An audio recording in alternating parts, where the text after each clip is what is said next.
Hi, I'm Russell from Quella, and I'm going to be talking to you about essentially the whole topic of how one manages employees. Now, I often ask people this question, and you can ask yourself the same question right now.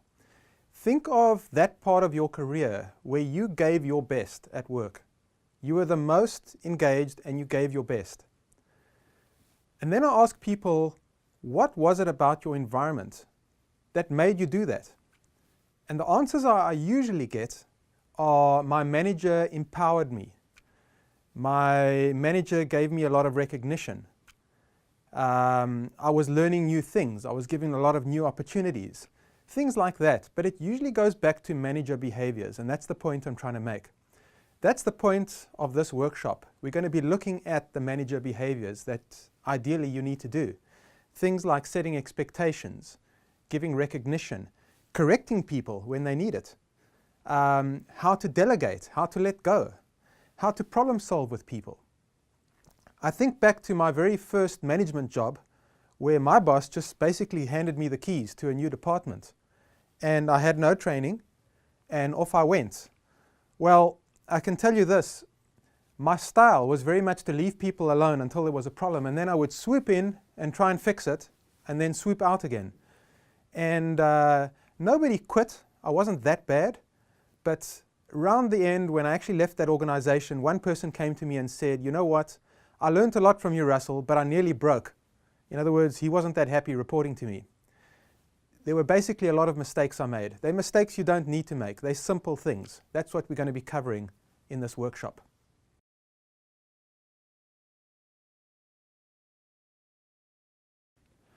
Now let's look at the more emotionally charged part of feedback. Recognition is the easier part. What about corrective feedback, or what we call constructive feedback? i.e., you want to do it constructively. Let's look at this example. You're always late for meetings.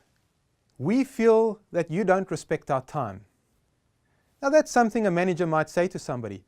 But what's wrong with the statement? Well, actually a lot. Firstly, the word always labels the person. Always means it's a characteristic of that person because they always behave that way. You never want to use the word always. Secondly, we feel that you don't respect our time. Now, we're making a judgment. We don't know that that person doesn't respect our time, but we're telling them they don't respect our time. And just because we say we feel or I feel, it doesn't give you the right to make a judgment. If you make a judgment about somebody, don't be surprised if they act defensively or even attack you. Can't do that. Let's look at the way that we should do this. Here are some other typical questions and challenges that I hear from people. He or she becomes very emotional when I give corrective feedback. My answer to that is acknowledge the emotions, but don't allow those emotions to cause you to hold back and not give somebody the message they need to hear. If you hold back, they'll think that you will tolerate that behavior, and they might actually think it's acceptable, and the problem will persist.